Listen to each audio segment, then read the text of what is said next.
Ce retard est anormal. On a perdu de vue la voiture du Premier ministre pendant, disons, 20 secondes. Et à cause de ce maudit tournant, de ce côté-ci, le Datchet. Oui, oui, c'est tout. Ouais. Non, personne n'est encore au courant de quoi que ce soit. Évidemment qu'on a fait des recherches. C'est après qu'on est venu ici. Qu'est-ce qu'on pouvait faire d'autre? Attendez un instant. Je crois bien que c'est sa voiture. Je vous rappelle plus tard.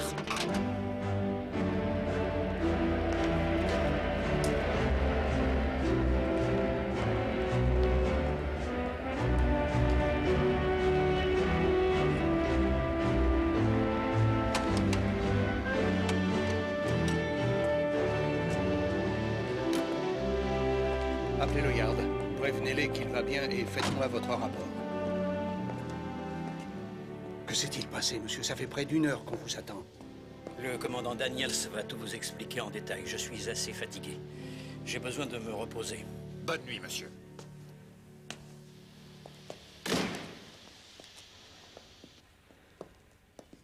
On nous a attaqués sur la route. Mais on ne vous a perdu de vue que quelques On secondes. les avait bien préparé leur coup. On nous a détournés sur un chemin où des bandits nous guettaient. C'est la présence d'esprit de Egan qui nous a sauvés.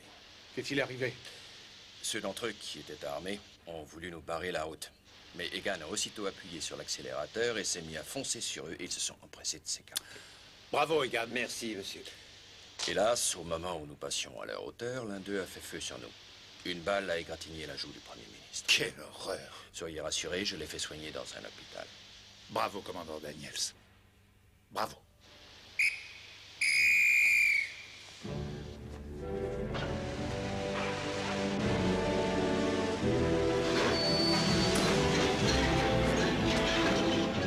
Je serais curieux de savoir quelles étaient les intentions de ces fripouilles. Qui peuvent-ils bien être? L'article n'en fait pas mention. On les appelle des bandits. Et au paragraphe suivant, des apaches. Vous avez encore pris un demi-centimètre à la taille, monsieur Poirot. Non, monsieur Fingler.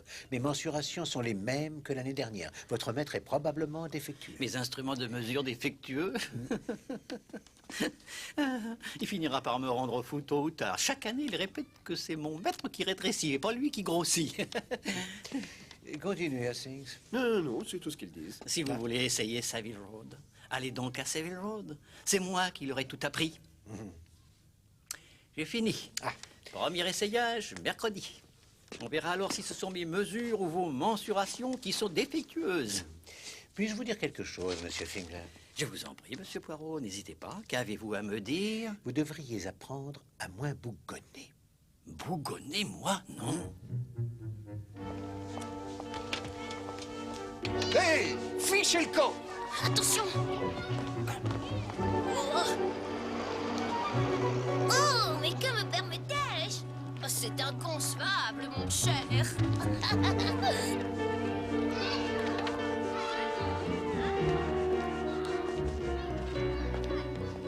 Pourquoi n'allez-vous pas vous habiller à Savile Road? Monsieur Fingler est un artiste, Hastings. Mais tous les artistes qui se respectent doivent être traités avec une certaine fermeté.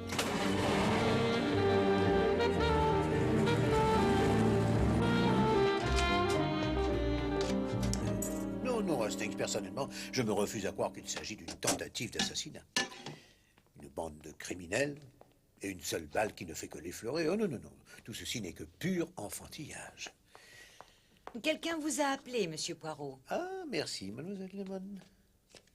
Sir Bernard Dodge, c'est un grand honneur pour moi, Hastings. Ah bon? Ah oui, Sir Bernard Dodge est le sous-secrétaire d'État permanent du Foreign Office. Il aimerait vous voir à midi à son bureau.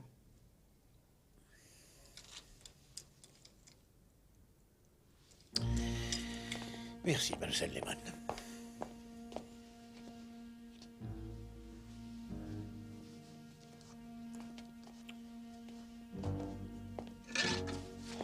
Eh bien, à plus tard.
Ah, monsieur Poirot. Je vous remercie d'être venu. C'est un plaisir de vous rencontrer, Sir Bernard. Et bien entendu, vous aussi, Lord Esther. Notre affaire relève de la sécurité. Elle devra donc demeurer secrète. Bien. Sans doute, mais tôt ou tard, le pays finira par apprendre la nouvelle, alors ne perdons pas de temps, si vous Vous avez raison. C'est au sujet du Premier ministre. C'est une vraie catastrophe. La blessure s'est révélée plus grave qu'on ne le pensait. Non, non, cette tentative a heureusement échoué. Mais nous aimerions en dire autant de la seconde. Il y a eu une seconde tentative? Eh oui. Et d'un genre différent. Le Premier ministre a été enlevé. Enlevé? Mais comment ont-ils pu faire? Si nous le savions, nous saurions tout. Oui, évidemment. Puis-je savoir pourquoi les minutes nous sont comptées? Le Premier ministre devait se rendre à la conférence de la Ligue des Nations pour le désarmement et son absence serait un Il est le désastre. seul à pouvoir créer une unité européenne et empêcher l'Allemagne de se réarmer. Oui, je comprends. Peut-être que cet enlèvement n'a d'autre but que de permettre la réalisation de cette infamie. En effet, certains voudraient que l'Allemagne puisse se réarmer. Nous en sommes convaincus. C'est peu avant Paris qu'on l'a enlevé. Et quand doit-elle se tenir, cette conférence? Elle débute demain soir à 20h30. Sitôt que ça. Et maintenant, il est 12h15. Oui, ça ne nous laisse que 32 heures. Et 15 minutes. N'oubliez pas, ces 15 minutes. Elles peuvent nous être très utiles. Le Premier ministre et son secrétaire sont arrivés au port de Boulogne très tôt dans la matinée. Ils sont partis dans la voiture de l'ambassade, mais ils ne sont pas arrivés à Paris. Et ce fut la dernière fois où l'on vit la voiture ou l'un de ses occupants. Mais c'était une fausse voiture d'ambassade. Les moindres détails ont leur importance. Il faut que je sache tout sur cette histoire de fusillade, Sir Bernard.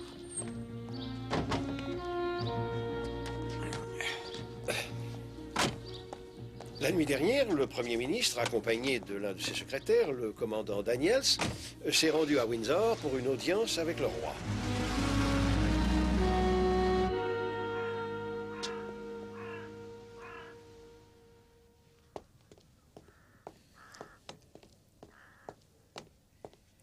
C'est la route principale qui va de Windsor à Datchet. Oui, monsieur Poirot. Ce qui veut dire que c'est sur cette route secondaire qu'on a détourné la voiture du Premier ministre. Apparemment, oui. Comment ont-ils procédé? Nous n'en savons rien. Ils ont mis une barrière en travers de la route. C'est le secrétaire du Premier ministre qui a parlé de la barrière? Le commandant Daniels, oui, c'est lui. Qui est donc ce commandant Daniels? Un homme de valeur. Il a servi avec honneur dans la Royal Navy. Son père fut ministre sous le cabinet de M. Asquith, jusqu'à leur désaccord sur le home rule.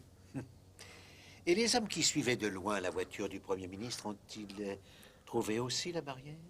Non, la route était entièrement dégagée quand nous sommes passés. M. Macadam supporte plutôt mal tous les efforts que nous faisons pour le protéger. Il tenait à ce que la voiture contenant les policiers en civil se trouve toujours à une distance respectable. Ils l'ont perdu de vue à ce tournant. Il ne faut que quelques secondes pour déplacer une barrière.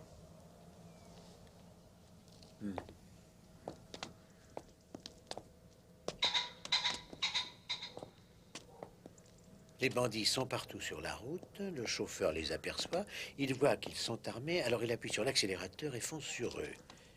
Oui, l'un des bandits ouvre aussitôt le feu, une balle vient érafler la joue du Premier ministre. Oui. Regardez-les un peu.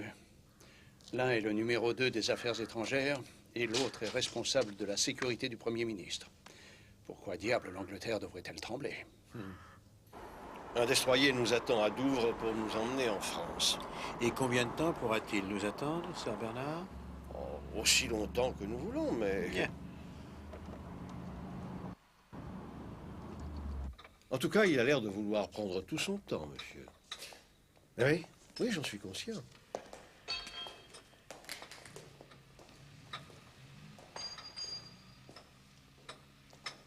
Vous savez, nous avons déjà fait tout ça, Poirot. Pas de sang, pas d'impact de balle. Ne trouvez-vous pas curieux qu'il n'y ait pas d'impact de balle dans la voiture? Parce que la balle a touché le Premier ministre. Non, non, non, vous vous trompez, mon ami. La balle n'a fait qu'effleurer sa joue. Si on n'a pas retrouvé la balle dans la voiture, où a-t-elle pu aller après avoir effleuré sa joue? Non, non. Monsieur Macadam a été touché au moment où sa tête se trouvait à l'extérieur de la voiture. Lorsque la voiture a ralenti, il s'est penché à la fenêtre pour voir ce qui se passait. Ah, très bien.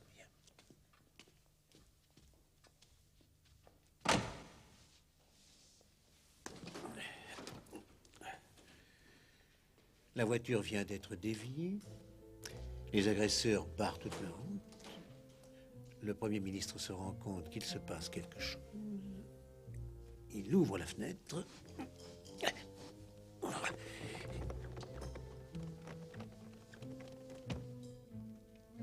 Il penche la tête à la fenêtre pour voir ce qui se passe.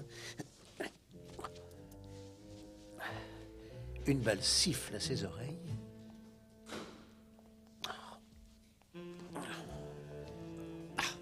Mais je ne comprends pas pourquoi on perd du temps avec ça, Poirot. Cette tentative fut un échec, mais l'enlèvement a quand même eu lieu en France.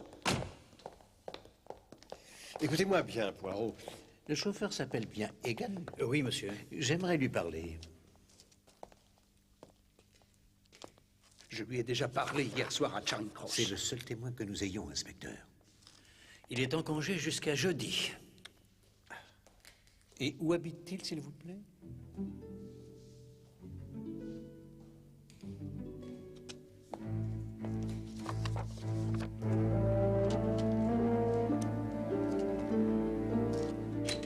Non, il n'est pas rentré la nuit dernière.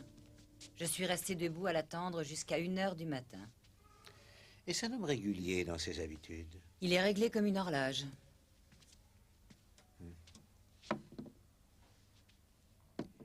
Est-ce que Monsieur Egan vient de la même région que vous, Madame Denison? Oui, nous sommes tous deux originaires du comté de Clare. Il a eu beaucoup de chance de trouver une chambre si confortable et une logeuse tellement gentille. Cela fait combien de temps qu'il loge chez vous? Ça fera 6 mois dimanche prochain, monsieur.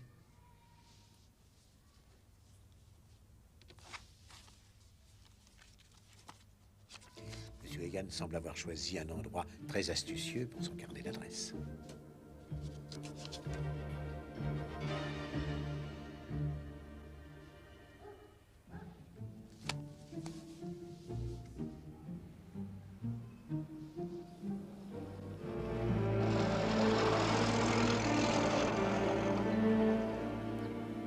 Il a des méthodes bien à lui, Sir Bernard. Je ne veux pas de la méthode, je veux de l'action. Je ne l'ai encore jamais vu échouer. Le Premier ministre a disparu.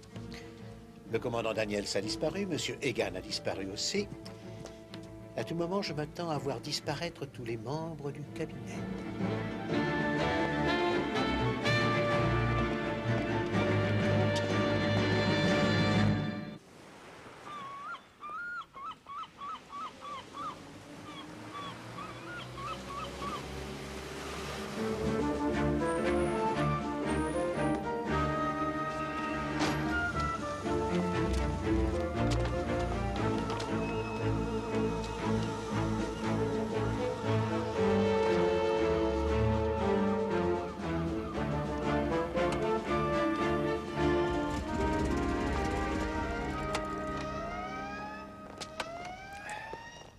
Ça ne va pas, Poirot? Oui, ça va. Ça va, mon ami. J'ai vu un petit hôtel en venant qui conviendrait parfaitement. Nous sommes attendus sur le destroyer. Oui. Ah, oui. 1, 2, 1, 2, 1, 2. Mais où est-ce qu'il va maintenant? Je crois qu'il ne veut pas monter sur le destroyer. Vous savez qu'il est sujet au mal de mer. Au mal de mer, hein? Je suis bon pour la retraite s'il continue à agir comme ça. Quand ils sont venus me demander mon avis sur lui, j'ai répondu « Oh oui, c'est l'homme qu'il vous faut ». Qu'est-ce qui lui prend?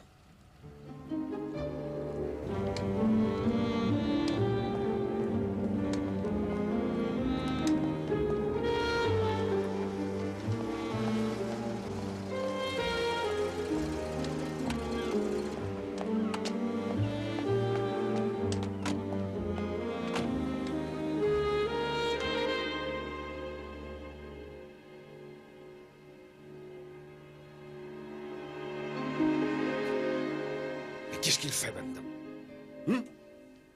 Il réfléchit. Il réfléchit. Mais à quoi diable réfléchit-il? L'Europe est en pleine crise. Et le seul homme qui pouvait calmer les eaux, c'est-à-dire le Premier ministre britannique, a justement été enlevé et nous ne payons pas Monsieur Poirot pour réfléchir. Je pense Donc, que... je vous prie de ne pas intervenir, inspecteur. C'est un détective que nous payons, fort généreusement d'ailleurs, pour trouver. Vous vous attendiez à ce qu'il fasse quoi? Eh bien, qu'il cherche les empreintes ou les taches de sang. Ce n'est pas à moi de lui apprendre son métier. Il a déjà fait tout ça. Quand? Moi, je n'ai rien vu. Je n'ai même pas vu se servir d'une loupe. Poirot est prêt.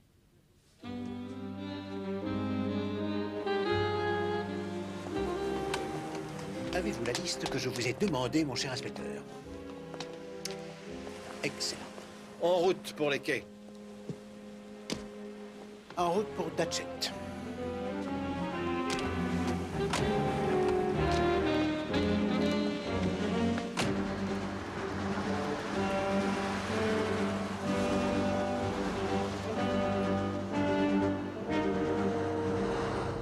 Ne les perdez pas de vue, sergent. Je ne veux pas courir le risque d'un autre enlèvement. À vos ordres, monsieur.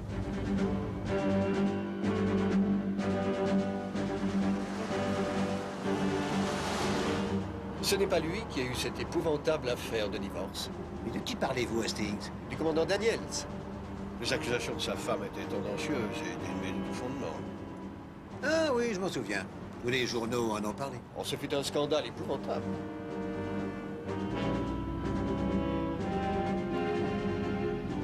Mais où va-t-il?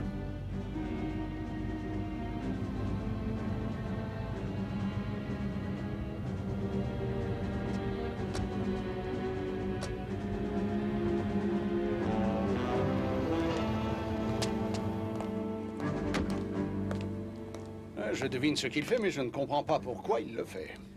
Vous en savez plus que moi. Je lui ai donné la liste de tous les hôpitaux entre Datchet et Londres.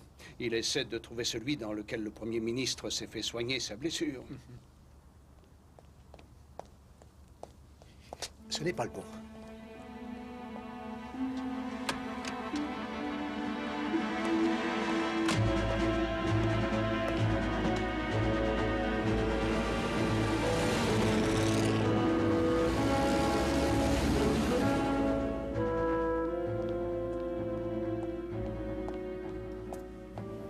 En route, chauffeur. Le prochain est un... Feltham. Oui, monsieur.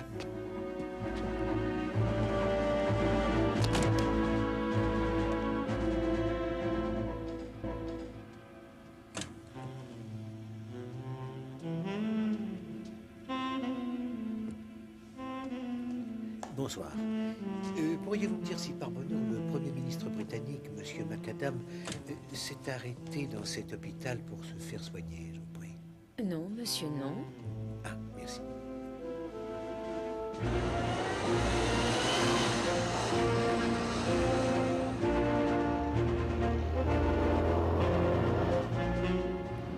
Il reste un petit hôpital à cet endroit, mais il est en dehors de la zone. Aucune trace du chauffeur. Bien. Nous serons à Douvres dans 1 heure, et donc à Boulogne à l'aube.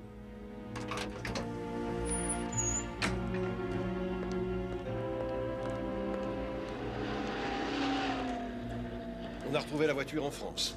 La fausse voiture d'ambassade? Oui, dans une ferme abandonnée près de Crécy. Y avait-il quelqu'un à l'intérieur? Le commandant Daniels, bâillonné et ligoté, avec une très vilaine blessure à la tête. On l'a rapatrié par avion. Et aucune trace du Premier ministre? Ni même de son corps? Non, rien du tout. Je suggère que nous partions pour la France pour être présents à l'enquête. Ne trouvez-vous pas bizarre qu'après avoir essayé de le tuer hier soir, ils aient pris tellement de précautions pour ne pas lui faire de mal?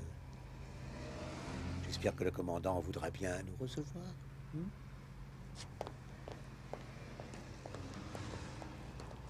Et voilà, je suis bon pour la retraite.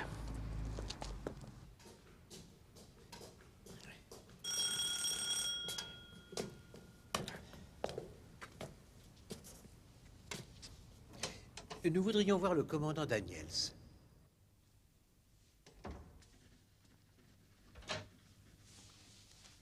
Sir Bernard Dodge et 3 messieurs désirent vous voir, commandant. Fais-les entrer, Chimon.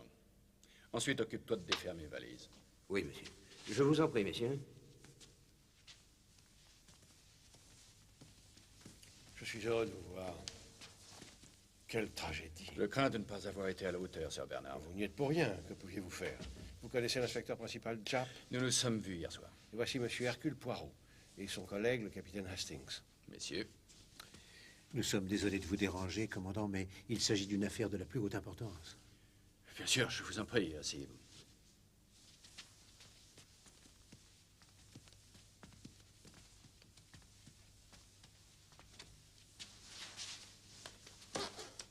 Voudriez-vous avoir l'amabilité de nous dire ce qui s'est passé à votre arrivée à Boulogne? Certainement. Monsieur Macadam avait décidé de se reposer pendant le voyage, mais il était encore secoué à notre arrivée.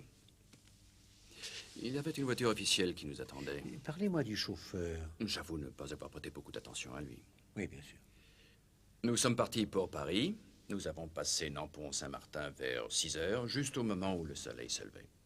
Et ensuite? La dernière chose dont je me souvienne, c'est la ville de Vron. J'ai regardé ma montre, il était exactement 6h10. Après, plus rien.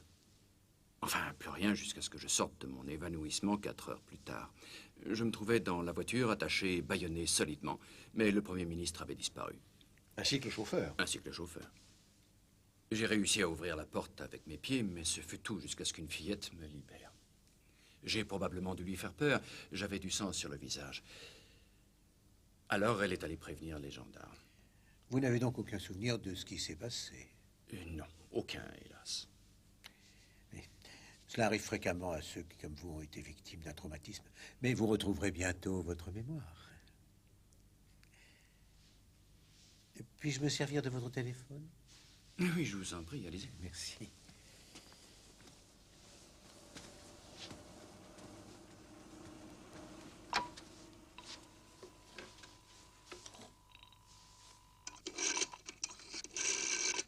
Ah, non, non, non, non, non. C'est vrai qu'il est déjà parti en vacances. Merci, commandant Daniels. Votre aide nous a été très précieuse. Oh, n'exagérons rien. Vous aurez mon rapport demain, Sir Bernard. Très bien. Bonne nuit, Daniels.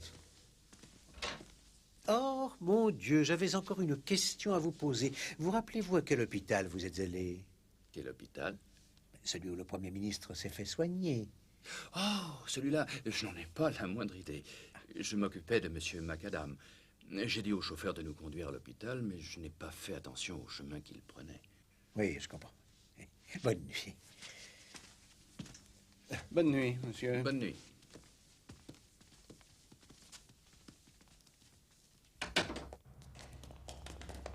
Lorsque nous nous sommes vus ce matin pour la première fois, je vous ai dit à quel point cette affaire était urgente. Et il me semble que vous avez gâché 12 heures à déambuler sans but précis dans le pays. À des kilomètres du lieu du crime, pour parler à des gens qui n'ont aucun rapport avec les faits. Je comprends vos sentiments, Sir Bernard. J'en doute. Nous avons gâché des heures précieuses pour revenir à Londres et entendre le commandant Daniels vous dire des choses qui, comme je le supposais, ne vous apportent rien. Bien au contraire, Sir Bernard. Je vais être obligé d'en référer à Lord Esther. Vous avez dit bien au contraire. Le commandant Daniels a eu la bonté de me dire à peu près tout ce que je voulais savoir.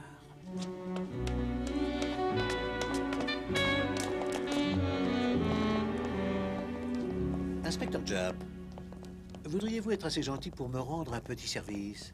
Si c'est possible. J'ai besoin de connaître deux choses. Ce que vous savez sur Egan, le chauffeur, et ensuite le nom de jeune fille de l'ex-Madame Daniels. Madame Daniels, mais pourquoi voudriez-vous que cette femme soit mêlée à tout ça? Mais c'est la même chose pour le chauffeur. Nous l'avons déjà interrogé, c'est de l'histoire ancienne. Peut-être, Sir Bernard, mais les ravisseurs commettent toujours une erreur dans l'exécution de leur plan. Les nôtres le savaient et ils ont fait de leur mieux pour le cacher. Mais ce ne fut peut-être pas suffisant contre Hercule Poirot. Bonne nuit, Sir Bernard. Où allez-vous? Me coucher.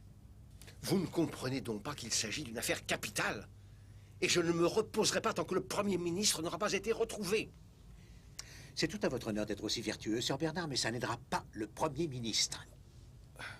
De mon côté, mes petites cellules grises ont besoin de repos. Inspecteur principal?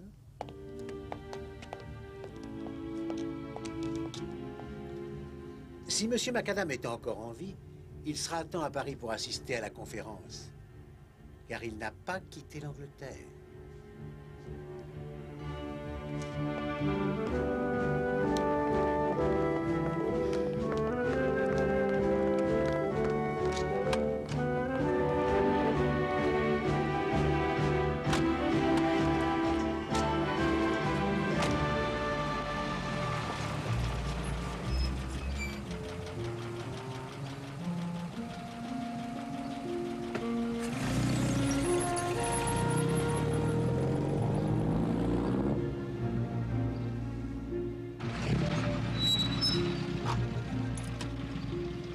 vaut mieux que j'y aille seul. Vous en êtes vraiment sûr, Poirot? Absolument. De toute façon, je suis là.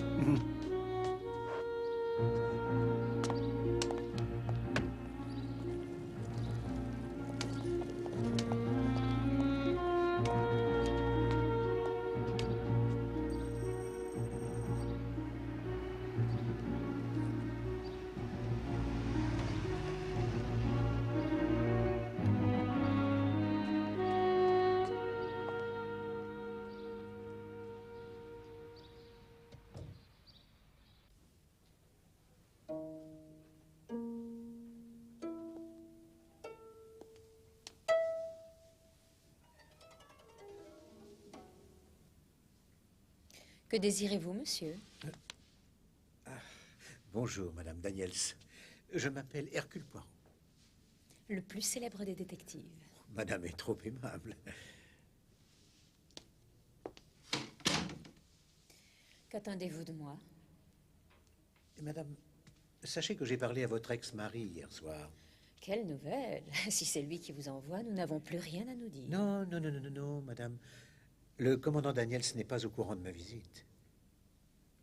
Mais il risque d'avoir de gros ennuis. Quelle merveilleuse nouvelle! Voyez-vous, la police le soupçonne d'avoir commis un grave délit. La police? Le seul délit que Tony pourrait commettre, c'est de me tuer. Mais comme vous le voyez, il ne m'a pas assassiné. Il ne s'agit pas d'un meurtre, Madame. Pas encore. Ne pourriez-vous pas être moins mystérieux? Le commandant Daniels a eu les moyens de commettre ce crime. Et il a eu aussi l'opportunité de le faire. Mais nous n'avons toujours pas compris à quel mobile il avait obéi. Personne ne le connaît mieux que vous, Madame. Je le connais bien. Peut-être pourriez-vous nous aider, Madame. J'en serais heureuse. Il mérite la prison. Ah, si seulement il pouvait y aller. Vous savez ce que ce petit salaud m'a fait? Je ne sais que ce que j'ai lu dans les journaux, Madame. Et Dieu sait qu'ils en ont parlé. Madame, que pourriez-vous nous dire des idées politiques de votre ex-mari? Elles sont molles. Il n'a jamais eu une seule idée politique de sa vie.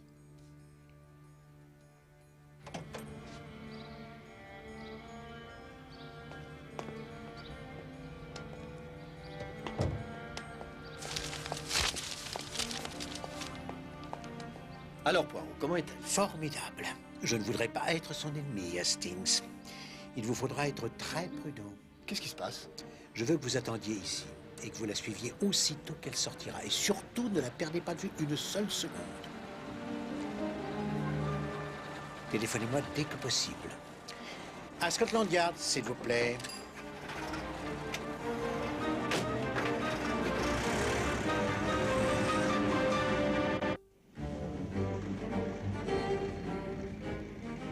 Non, monsieur. Mais ça ne dépend pas de moi, monsieur. Oui, c'est vrai. Je pensais que c'était l'homme de la situation. Entrez. Oui, monsieur. Merci. Je ne suis pas d'accord avec vous, monsieur. Non, il n'est pas lent, il est consciencieux. Oui, la plupart de nos hommes sont déjà en France.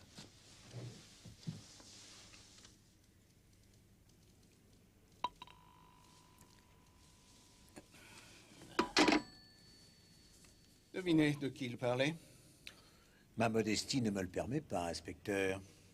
Vos petites cellules grises sont suffisamment reposées? Je le crois. Merci.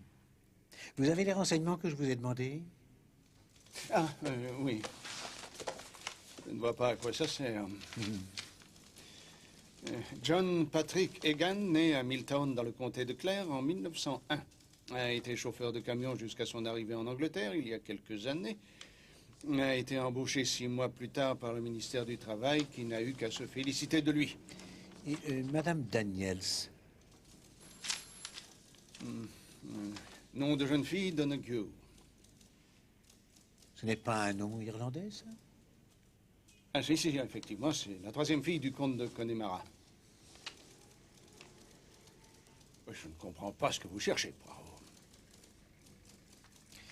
Dites-moi, inspecteur, avez-vous lu les articles sur le divorce du commandant Daniels? Oui, presque tous. C'était très croustillant. Après un tel divorce, après avoir été traîné en justice et humilié par presque toute la presse du pays, trouveriez-vous normal que ce mari garde sur son bureau une photographie encadrée de son ex-femme?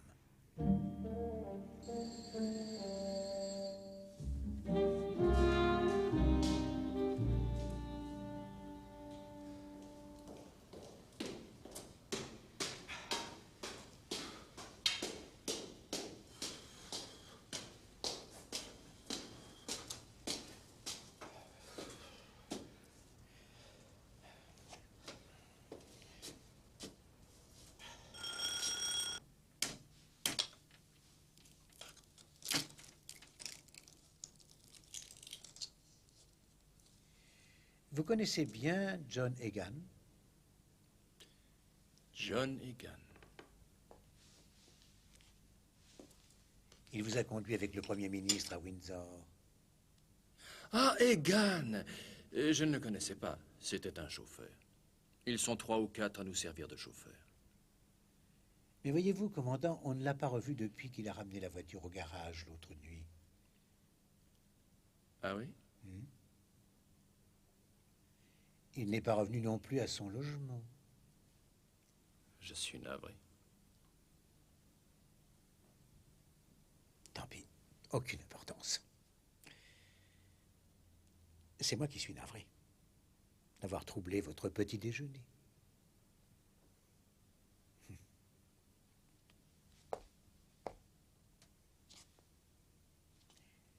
Erin Gobra?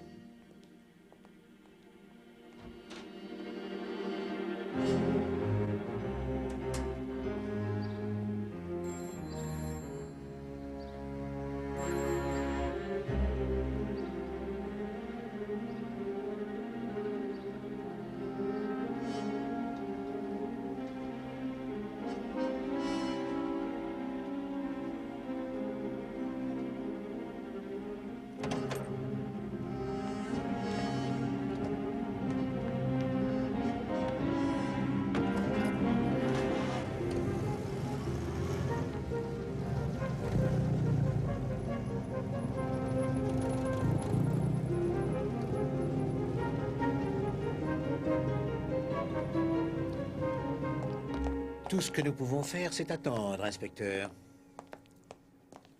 Est-ce que le capitaine Hastings a téléphoné, mademoiselle Lemon? Non, monsieur Poirot. Alors, Tout ça, c'est bien joli, Poirot, mais supposez un instant que Madame Daniels ne sorte pas de chez elle. et moi je vous dis qu'elle est déjà sortie, inspecteur, ou je ne m'appelle plus Poirot.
Allô, oui, j'écoute.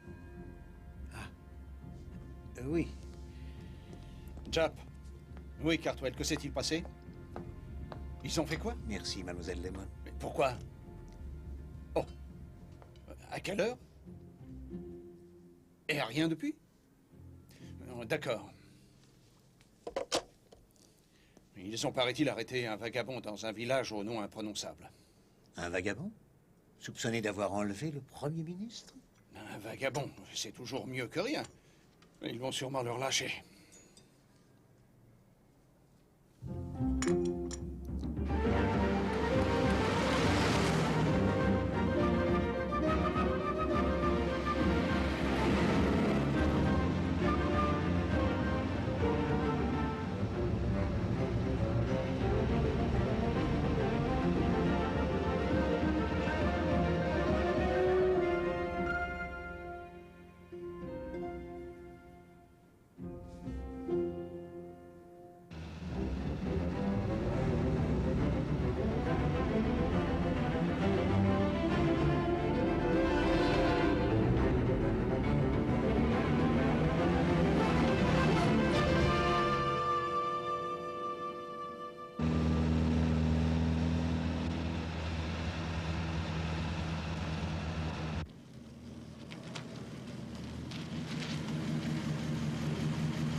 Allô?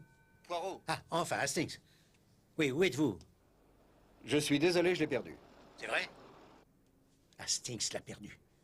Mais où êtes-vous? Eh bien, entre Basingstoke et Andover. Bien, attendez, je prends une carte. Donnez-moi la carte, s'il vous plaît.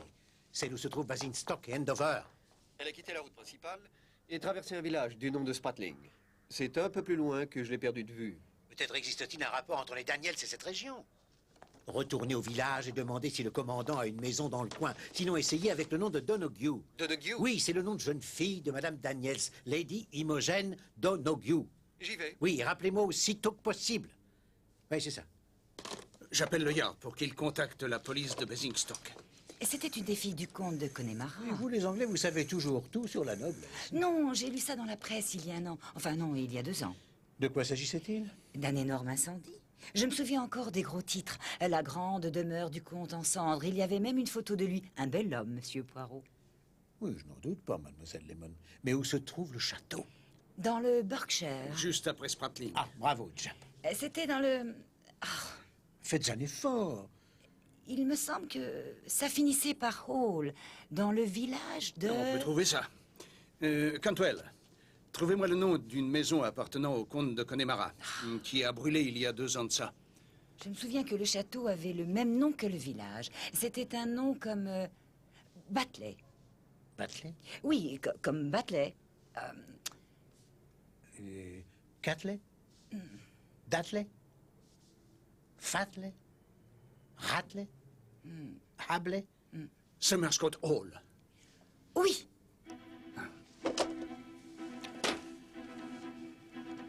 Dites-le au capitaine Hastings quand il rappellera.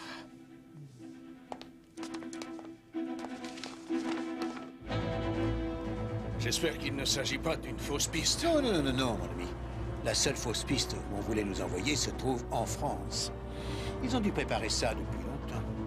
C'est seulement quand l'un des chauffeurs du Premier ministre s'est révélé être attaché à leur cause que l'enlèvement devenait possible.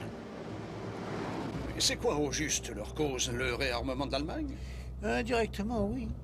Il existe en Irlande des factions qui se moquent du réarmement de l'Allemagne du moment que c'est contre l'Angleterre. Comment Daniel s'est-il trouvé mêlé à tout ça? Je peux encore comprendre pour sa femme. Elle a, paraît-il, toujours été une révoltée. Oui, mais le père du commandant Daniels s'était violemment opposé à Lord Asquith au sujet de la loi sur l'Irlande de 1914.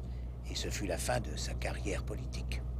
Et je crois que son fils a dû couver un sentiment de vengeance toute sa vie. Elle n'a pas eu de mal à le persuader. Nous touchons au but.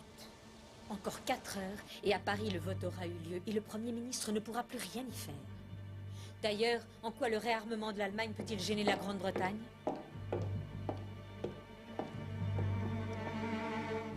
Nous allons arriver à Somerscott, monsieur. Bien, mais il faut tourner à gauche, à l'autre bout du village. Oui, monsieur.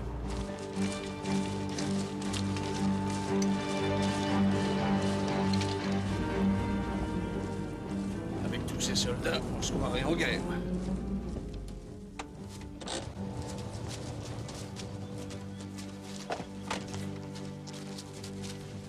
Ça y est, nous sommes tous là. À vous de jouer, Major. Oui, monsieur.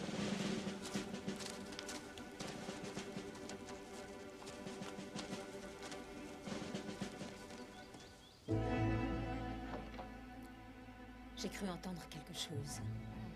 C'est peut-être votre mari. Non, ça devait être le vent.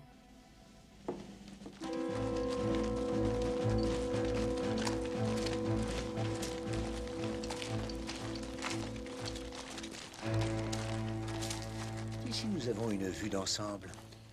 Je crois que je vous dois des excuses, monsieur Poirot. Non, sœur Bernard. Vous avez été habilement mystifié. Comment avez-vous compris? À chaque fois que vous avez l'occasion de regarder dans un carnet d'adresses, pensez toujours à regarder d'abord à la lettre X. Parce que c'est souvent là qu'on garde les secrets. Dans le carnet d'adresses de monsieur Egan, que j'ai trouvé sous son oreiller, il n'y avait qu'un numéro à la lettre X. Pas de nom, seulement un numéro. Le numéro venait de Mayfair et j'ai trouvé cela étrange. Mais quand j'ai voulu me servir du téléphone du commandant Daniels, j'ai remarqué que son numéro était le même que celui du carnet d'adresse. Oh non, c'est vrai, mon ami est parti en voyage. Curieuse coïncidence, n'est-ce pas, sœur Bernard?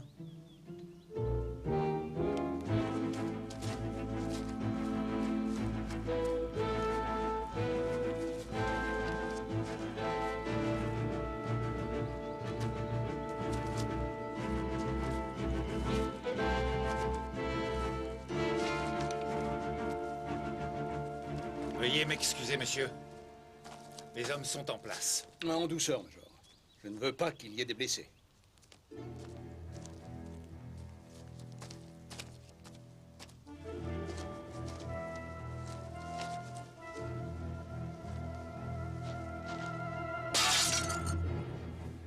Qu'est-ce que c'était? Il y a du monde dehors.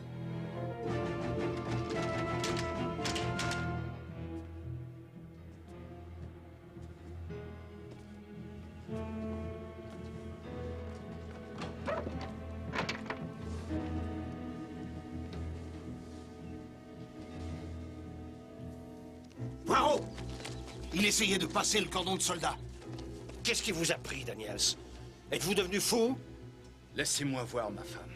Vous n'êtes qu'un traître. Vous serez jugé. Je veux rejoindre Imogen.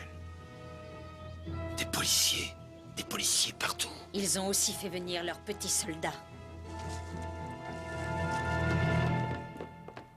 Jack, je vais rester, mais vous sauvez-vous. Je ferai une diversion qui vous permettra de sortir. Écoutez-moi! Sortez les mains en l'air! En file indienne et tous désarmés!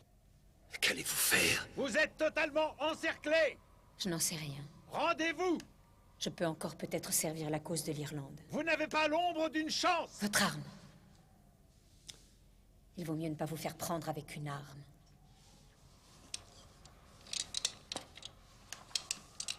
Bonne chance. Je vais compter jusqu'à 5!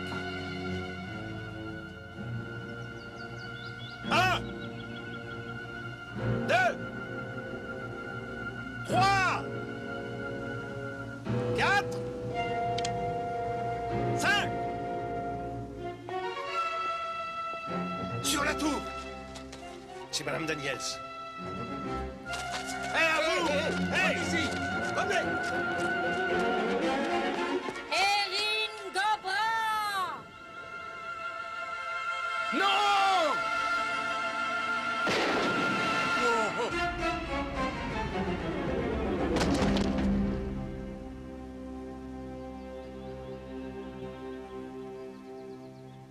Ouais. Erin Cobra.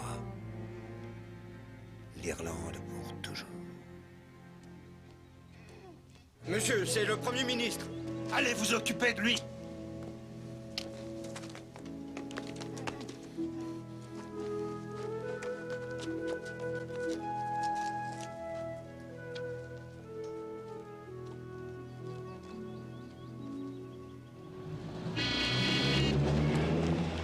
avez-vous réussi à deviner qu'ils avaient envoyé une doublure en France?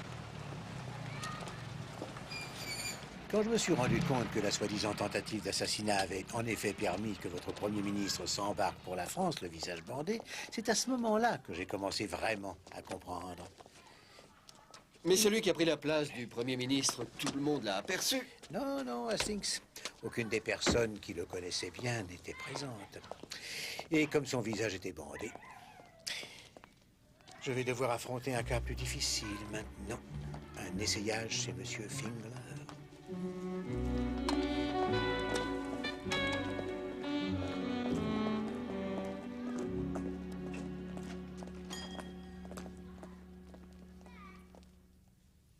Ainsi, le divorce des Daniels, ce n'était qu'un écran de fumée.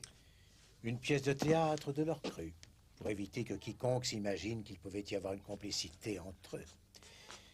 Ils étaient amoureux l'un de l'autre, mais ils étaient prêts à sacrifier ça et n'importe quoi d'autre à leur cause. La pire sorte de fanatiques, Hastings, sont ceux qui ne se voient pas et qui sont tranquilles. Et la pire sorte de clients sont ceux qui sont incapables de se tenir tranquilles.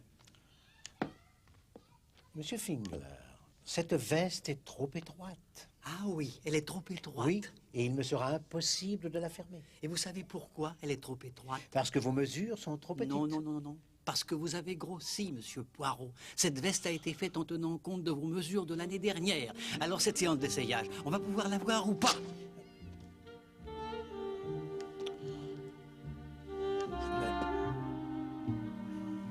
Avec le plus grand plaisir, monsieur Fingler.